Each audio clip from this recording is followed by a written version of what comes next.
It's 1830, and Edward Gibbon Wakefield is fresh out of a London prison. Will anyone listen to the colonization dreams of an ex-convict? Welcome to Footnoting History's Part 2 of the life of Edward Gibbon Wakefield.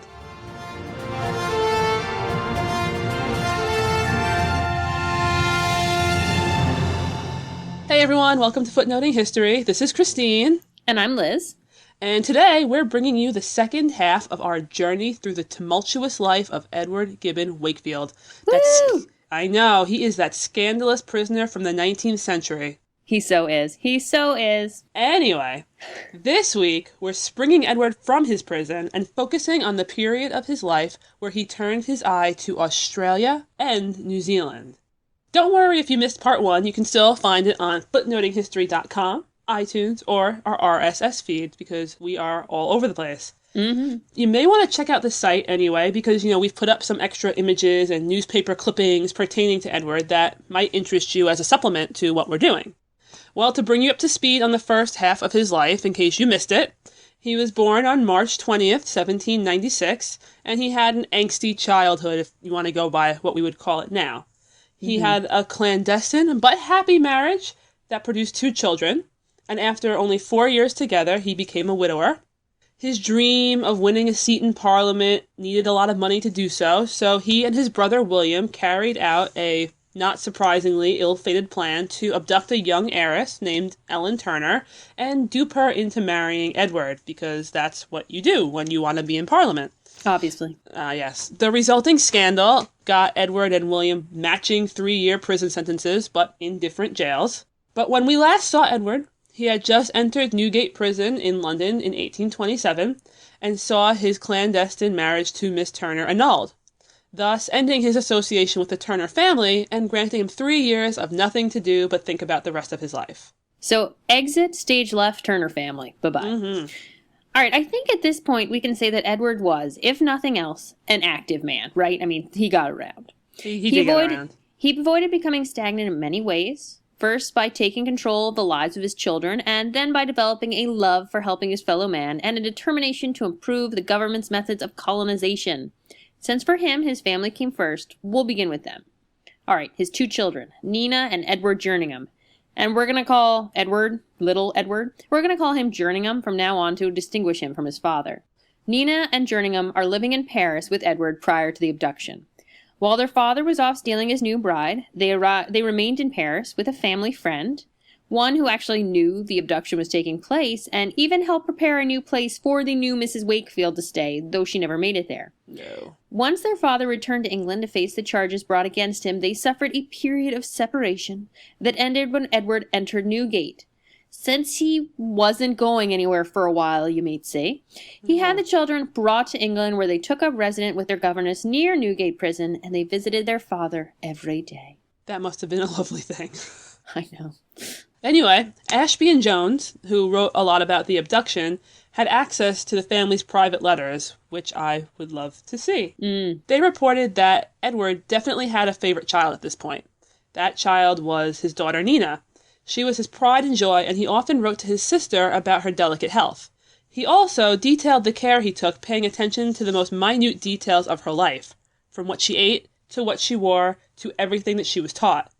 The relationship between father and son was somewhat more complicated, despite them only being little children, as Edward revealed that he's sure he loved his son, but it seems to the outsider that he had difficulty bonding with the child whose birth resulted in the death of his first wife.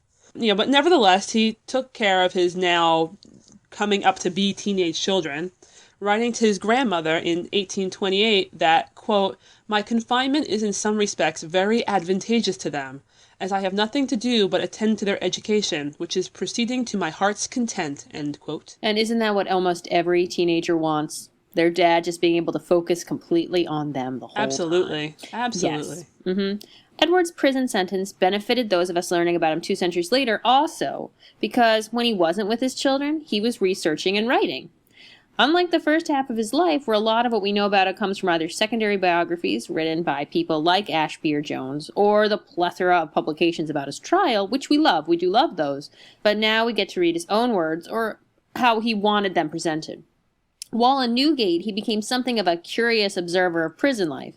After all, compared to his fellow inmates, he had a pretty posh sentence, sitting around biding his time while others faced harsher punishments, including transportation to Australia to act as laborers in the prison colonies or execution. It's almost as if he got to be a reporter covering the prison system from the inside out, and it's easy to imagine his overactive brain spending time reading, observing, and writing. The treatment of his fellow prisoners was the topic of his first publication, which, yes, he managed to get published while still behind the prison walls. Nicely done. Exactly. The condemned sermon sought to shine light on the negative treatment of inmates, and a follow-up piece, not published until after he left prison, called Punishment of Death in the Metropolis, expressed a firm belief that the current system of corporal sentencing was useless, and called for a greater focus on the prevention of crime as opposed to its punishment. These writings included conversations with the other convicts, and some of them admitted to committing their crimes with the hope of receiving a sentence of transportation. It was transportation that caught Edward's eye even more than execution. He had never been to Australia, because he was busy stealing wives, but he read up a lot on the migration patterns to New South Wales and Van Diemen's Land. You can imagine him sitting alone in his cell and mulling over the situation, and this is where we see him find what would become his lifelong passion: revolutionizing the colonization methods of the British Empire. He began this process by publishing A Letter from Sydney, which combined theory and creativity. In it, Edward posed as a fictional settler in New South Wales, writing to a friend in England and lamenting that the lack of sufficient labor to work on his massive land made it impossible for him to survive. As we mentioned, Edward had never been to Australia, but speaking from the presumed perspective of a settler was, if nothing else, an effective way to get noticed.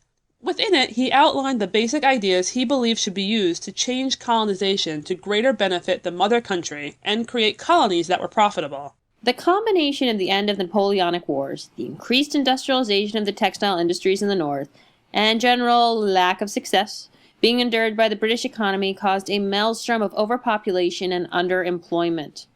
The result was a pressing need to basically outsource, as we would say today, to outsource a segment of the population into other areas of the empire. However, the formulation of the United States in the late 18th century, us, gave many Britons an alternative choice to the colonies. So in addition to easing the pain at home, Britain needed to ensure that people chose to remain within their colonies instead of choosing to defect to the new country. Already established in North America with settlements in Canada, Australia appeared to be the new frontier, but it was a frontier fraught with difficulty and dominated by the penal colonies where labor came in the form of transported convicts. Government in Australia was difficult as well, with the armed rebellion of the New South Wales Corps that overthrew the colony's governor and implemented martial law in 1808, as well as the current struggles of settlers in Western Australia fresh in everyone's minds. All right, this is where I'm going into lecture mode for a second. Work with me, guys. Picture me in front of a podium. What exactly was our pent-up anti-hero's plan to change up colonization as Britain knew it? It's no secret that our Edward liked to write, and that he used an entire book to explain his theory for reform settlement in South Australia. So this is how I'm going to summarize the basic tenets. So here, you don't have to read the book. You don't have to read the book. I'm doing it for you. All right. 1. The present method of giving land away doesn't work. 2. Convict and slave labor? Bad. 3. Emigration? Expensive. 4. And this is one of the sticking points, think American Revolution, government from afar doesn't work. So those are Edward's ideas. Present method not working, convict slave labor bad, emigration expensive, government from afar doesn't work. So what does Edward think should be happening? Edward believed that granting land for free allowed too many people to scoop it up without ample laborers to work the land. But he also wanted to avoid increasing the amount of people transported as criminal punishment. In England, the situation was the reverse. There were too many people and not enough jobs. How are we going to balance this out? Well, he formulates a plan that comes to be known as systemized colonization. When we break it down, again, I'm in front of a podium, it actually becomes remarkably simple. Instead of making people pay to go to Australia and giving them the land for free, reverse the process. By making people pay to own land in Australia, you automatically create a labor force.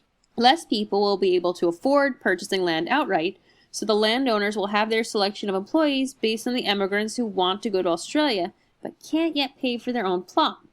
In an ideal situation, Those workers would save up the money they earned and then eventually break out on their own, creating even more laboring jobs for the continued stream of new immigrants from England and other places in the empire. He also believed that the government, now that it was no longer giving away land for free, should do what they could to make the cost of moving less.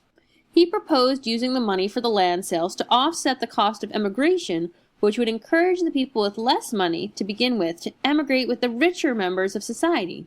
Therefore, what you'd quickly see in the new colony was a recreation of England's already well-established social hierarchy, but without the need to use convicts as the primary source of labor. Further to that, he stressed that the transportation of convicts to the colonies damaged the reputation of emigrants and lessened people's desires to travel abroad to live among the discarded members of society. He felt that the superiority complex of those living in Britain put a shame upon colonists that was unfounded, and he hoped that by limiting transportation, perhaps the reputation of the colonies would be changed. With regards to the colonies, he also acknowledged that England learned the hard way in the past that when colonies are so far from the mother country, governing them from London simply isn't as effective as it should be. Because, think of how long you would have to wait to get something back and forth. So he insisted that a self-governing system be adopted as quickly as possible, preferably under someone like a viceroy. Edward's economic theory became known as sufficient price because in order to perpetuate the perfect cycle of emigration, labor, and land purchase, there would need to be a perfect amount affixed to the buying of land that leveled out the positions of emigrants in the social strata of the new colony. Although there was a great debate about what exactly that price would be because things would have to change, Edward firmly believed that it could be calculated and that it could shift over time as needed from watching patterns of the early settlers. It was the ideas behind it, though, especially the lowering of the cost of emigration, that caught people's attention. All he had to do was get people to listen to him, and he could single-handedly change the world. All right, so what happens? Edward left prison on May 14, 1830, began the long road to seeing his dreams realized that would take up the remainder of his life. It begins promisingly when he joins together with like-minded gentlemen such as Robert Gruger, Charles Buller, Robert Rintoul, and John Stuart Mill to form the National Colonization Society. The group's biggest success came in January of the following year with the passing of the Ripon Regulations. What happened was that the Prime Minister Howick had read Edward's letters from Sydney and convinced the Secretary of War and Colonies. That's a fun title. It is a fun title. When I grow up, I'm going to be the Secretary of War and Colonies. Prime Minister Howick has read Edward's letters from Sydney and convinced the Secretary of War and Colonies to do away with free land grants and affix a price to the land that was up for offer. There we are. The sweet-talking, gentlemanly abductor becomes a sweet-writing colonization expert. And, seriously, a few months ago he was sitting in prison. As you can imagine, this reception only increased Edward's fervor. Despite giving evidence to a government committee that spoke against transportation... Yeah, and I hope our Australian listeners who are tired of hearing about how they started as a penal colony appreciate Edward's determination to abandon this practice. I'm tired of hearing about them being a transportation colony, and I'm not even Australian. Good for them. I'm glad. Let's seize the bull by the horns and forget transportation. All of his plans for the official formation of a colony were shot down by the government for one reason or another. It wasn't until 1834 that he began to see progress again. And actually, it was more than just progress. It was a breakthrough. Thanks to the efforts of Edward's latest venture, a joint stock company called the South Australia Association, the South Australia Bill became a law on August 15, 1834. This law planned to set up a colony following Edward's dream of avoiding convicts for labor, selling land instead of giving it away, and appointing a population of 50,000 as the time when self-government would be allowed. The dream becomes a realization. But does Edward get to experience? Just as he sets plans into motion to finally go to the place he worked tirelessly to create, life very sadly got in the way, and he abandoned his trip to Australia shortly before he was due to set sail. This sudden change of mind is less peculiar when we examine what happened after the passing of the bill. The ruined reputation Edward had gained when he was sent to prison for abducting Miss Turner took him out of the running for a seat in Parliament. I mean, yeah, okay, not completely shocking. Although today it might, I know, yeah, today it'd be like, oh, convicted felon? Okay. So it took him out of the running for a seat in Parliament, and as much as he saw himself as an active part, indeed the active part, of the change in colonization policies, he had no government position that allowed him to act in the implementation of his ideas. As such, the man behind the theory was pushed to the side while others stepped forward to put the law into action. For a man of Edward's ilk, this most likely rubbed him the wrong way, and to be honest, yeah, I'd be pretty upset if I completely revolutionized something and then I was told, oh, can't come, sorry. Yeah, seriously. So it left him embittered towards the very colony he wanted to create, but that's not what stopped his travel plans. Things for his family were shaping up splendidly, or so he thought. William, who had fought in both Spain and Portugal upon his release from prison, was made a Knight of the Order of the Tower and Sword, also a title I would like to have, and was not averse to a possible relocation. Daniel, another brother, practiced law and hoped to become a judge in Australia. A third brother, Felix, took this one step... How many brothers? Dear Lord. There's a lot of brothers, and there's like 2 sisters, and one of them actually moves to India to educate girls there. So wow. that's where one of the sisters is and why she's not really in this story. The third brother, Felix, took this one step further and had already moved to Tasmania with his wife. Even Nina, the favorite daughter we'll remember, was enthusiastic about the possible transplantation of her family, writing to her Aunt Catherine, Edward's only older sibling, about her hopes that they would all go there together. But that was not to be. In October of 1834, it was evident that Nina developed a serious lung problem. And all of Edward's attention, understandably, went to her. Mm-hmm. He took her traveling to better climates and acted as a devoted companion until she passed away in February of 1835 at only 17 years of age. Edward would later write of this time, quote, "The vulgar notion of death has no terrors for me, but I feel more than half dead myself, having lost her for whom alone of late years I have lived." But the one good thing that did come out of this, if you can say if there's a good thing coming out of the death of your child, is that from this point on, Edward kept his son closer than before, and they developed a bond that they obviously were hitherto lacking. All right, so I suppose that's a little bit better, but still, the loss of Nina put a definite stop to Edward's enthusiasm for moving to Australia. He needed some time to regroup and mourn the loss of his beloved daughter. During this time, however, ideas germinated and he became increasingly interested in the fate of another place, New Zealand. Edward's rebound from Australia was very strong. He might have been somewhat encouraged to know that his work was being carried out in South Australia even if he was not there. Still, applying his systematic approach to New Zealand did not happen with the ease one might imagine after he had made headway with the passage of the South Australia Bill into law. New Zealand was not a new idea. British colonists from Australia had already begun to hop over to the islands and make private deals with the Aborigines to get land, beginning with what Edward believed was a haphazard and slovenly method of colonization compared to his systemized settlement plans. But when Edward came around to it, there was a group led by Thomas Fowell Buxton and the missionaries who already lived there. That didn't stop Edward from becoming a prime testifier when Britain held a committee to discuss the disposal of land in its colonies in 1836. He sang the praises of New Zealand, calling it the fittest colony in the world for colonization, and describing it as the most beautiful country with the finest climate and the most productive soil, despite he hadn't been there yet, but that didn't matter, and he promoted his system of settlement as an improvement over the current uncontrolled method. As always, his ability to hold an audience captive led to success, and by May of 1837, he saw the creation of the New Zealand Association. Buxton's Select Committee on Aborigines was not a group of fans, and they immediately voiced their displeasure in any plans to colonize New Zealand. There was also resistance from the missionaries of the Church of England already established there. They had been working on the islands for over 20 years and felt that the arrival of white settlers would cause conflicts over land with the Aboriginal Maori, as well as undo all the work they had done to make themselves useful to the native population without being totally offensive. As such, the defeat of the bill from the New Zealand Association in Parliament did not come as a surprise to Edward, and he temporarily decided to look west instead of east to Canada. Seriously, he loved everywhere there could be a colony. So it was the 1830s and early 1840s that gave Edward the first taste of a lifestyle he so respected. He got to be a colonist. He took several trips to Canada while the New Zealand debates were taking place between 1838 and 1843 to act as an advisor, and he must have loved that, an advisor to Lord Durham, the Lord High Commissioner and Governor General.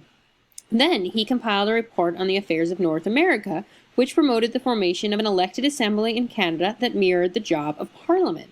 He also spoke up for the inclusion of French Canadians in British Canada's constitution and served in the Canadian Assembly while enjoying a close relationship with Sir Charles Metcalfe, who was Governor-General by the early 1840s. Basically, he was doing everything he wanted to do in Britain, in Canada. Yet by 1843, word reached him that drew him back to England. His brother Arthur was killed in New Zealand. Arthur Wakefield had settled in Nelson on the South Island and was very anxious to acquire land for the colony, which brought him up against the native Maori population. Under the leadership of their chiefs, an armed resistance was staged that took the lives of Arthur and about 20 other settlers. Lest you think that while Edward was exploring Canada, the plans for a New Zealand settlement under his colonization were put on hold, rest assured it was not. Despite Edward's occasional physical absence, as he was going back and forth to Canada, he formed another land company that decided that they were going to say to hell with the government if they didn't receive permission to start a settlement and do it anyway. In May of 1839, Edward's brother William, and also, as we know, his longtime right-hand man, set off with Jerningham, the son, for New Zealand to claim a bunch of land and force the British government to approve their actions. So the thought was, claim land, get approval later.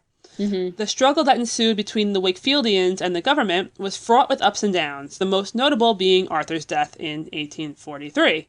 But even that didn't put a stop to Edward's plans.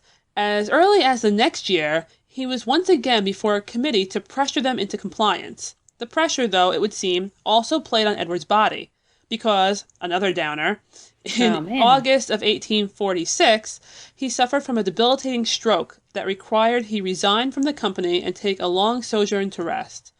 If you could call writing A View of the Art of Colonization his most quotable book, in my opinion, resting. Because that's what you do, right? That's what you're do. Sent away to rest, and so obviously you write a book about the art of colonization. That's exactly what you do. Definite. All right. Mm-hmm. So in it, he developed his colonization beliefs one step further and showed that he paid attention to the fact that his greatest opposition came from missionaries.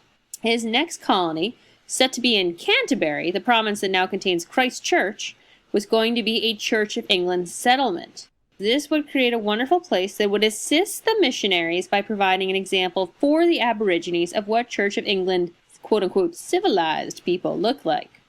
How could missionaries argue against a colonial settlement that would spread the very word they were trying to bring to New Zealand? He joined with John Robert Godley and Lord Lyttelton to form the aptly named, as always, Canterbury Association, which was legitimized by a charter in 1849, and Edward set about orchestrating the sending of other settlers to Canterbury. He even received help from his brother Felix, who organized a publicity drive and held banquets to recruit emigrants. As you do.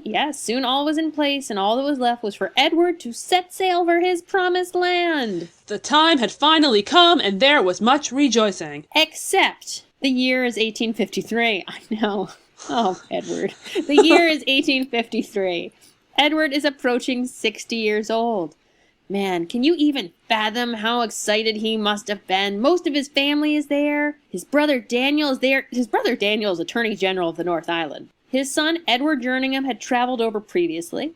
Further to that, William's daughter, Emily, was even there. So when Edward disembarked at Lyttelton, New Zealand, accompanied by his beloved purebred bulldogs, he was truly going home. But even this was bittersweet.